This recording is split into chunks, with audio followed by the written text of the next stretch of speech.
জন্ম থেকেই প্রতিবন্ধী ফাহিম শেখ স্বপ্ন দেখেন আর 10 জন মানুষের মতোই। জন্ম থেকেই প্রতিবন্ধকতার সঙ্গী হলেও ছোটবেলা থেকেই আত্মনির্ভরশীল হওয়ার চেষ্টা শুরু করেন তিনি। কিন্তু অন্যের সাহায্য ছাড়া তিনি চলতেই পারেন না। পাল্লা দিয়ে বাড়ছে শরীরে নানাবিধ সমস্যা। জন্মের পর মা বাবা চিকিৎসার জন্য জমানো সব সঞ্চয় শেষ করেছে, কিন্তু সুস্থ হয়নি আদরের বড় ছেলে। বর্তমানে পরিস্থিতি এতটাই খারাপ যে সিকিউরিটির দায়িত্বে থাকা বাবা নিজেরও পরিবারের ভরণ পোষণ নিয়ে তার জন্য একটি হুইল চেয়ারও কিনতে পারেন না। ফাহিমের স্বপ্ন তাকে টিভিতে দেখাবে, প্রধান উপদেষ্টার সাথে কথাও বলবে, পড়াশোনা করবে, অসহায় মায়ের দায়িত্ব কাঁধে তুলে নেবে। কিন্তু কি আর করার, ভাগ্যটাই যেন খারাপ। তাকেই তুলতে হচ্ছে, খাওয়াতে হচ্ছে, না ধরলেই যেন চলতেও পারছে না। অসহায় মায়ের চোখের দিকে তাকালেই বোঝা যায় বুক ফাটা কষ্ট জমানো। এই তো পানি চলে এলো দু চোখে, কিন্তু না, আসতেই যেন মুছে ফেলছে চোখের পানি। স্বামীর পাঠানো 5 থেকে 6 হাজার টাকায় ওষুধ কিনে যদি বাঁচে তাহলেই করছে বাজার, চলছে সংসার। আমার ছেলে ছোটকাল থেকেই প্রতিবন্ধী, ছোটকাল থেকেই জন্ম থেকেই প্রতিবন্ধী। আমার স্বামী এক সিকিউরিটি গার্ডে চাকরি করে, 12 টাকা বেতন পায়, কিন্তু ওই থেকে সংসারে চালাতে আমার খুব হিমশিম খায় যাই। ওর সাথে সময় দিতে আমার অনেক খুব কষ্ট লাগে।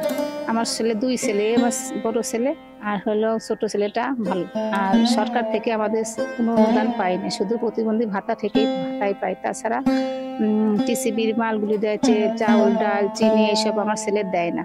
এখন সে অনেক বয়স, 28 বছর বয়স হয়ে গেছে, সে এখন লেখাপড়া করতে আরো সম্ভব হয় না, আমার নিয়ে যাওয়া স্কুলে যাওয়া আসাও সম্ভব হয় না।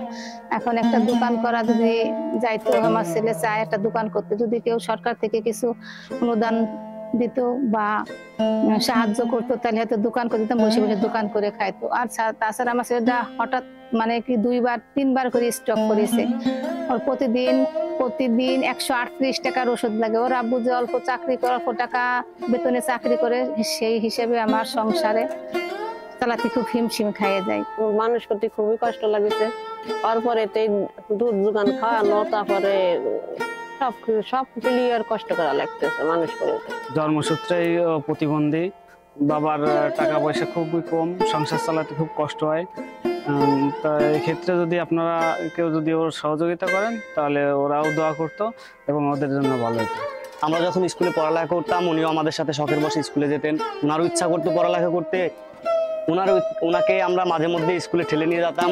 ওনার থেকে ছোটবেলা থেকে মাঝে মাঝে উনি অনেক গুরুতর অসুস্থ হয়ে যায়, মাঝে মাঝে অনেক ওষুধপাতি চিকিৎসার জন্য অনেক টাকা খরচ হয়। মাঝে মাঝে গাড়িতে অনেকজন দেয়। আমার চাচা একজন, যে কত কষ্ট করে আমরা ছোটবেলা থেকে দেখে আসছি, উনি কত কষ্টের মাধ্যম দিয়ে তাকে এত দূর পর্যন্ত, তার বয়স ধরেন প্রায় 25-26 এত বছর বয়স পর্যন্ত, আমার বয়স 23, আমি ওনারা দেখে আসতেছি। আমার বয়সের শুরু থেকেই আমি দেখে আসতেছি উনি এরকম অসুস্থ মানুষ। মাঝে মাঝেই উনি অনেক গুরুতর অসুস্থ যায়।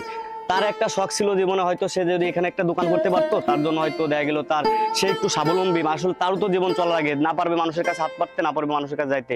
এমন কোনো ব্যক্তি যদি থাকেন যে আমার এই ভাইটাকে সাহায্য সহযোগিতা করে তাকে যদি এখানে একটা দোকান করে দেন, তার জন্য হয়তো জীবন চলার জন্য অনেকটাই সাফল্যের অঙ্গে করে দাঁড়াতো।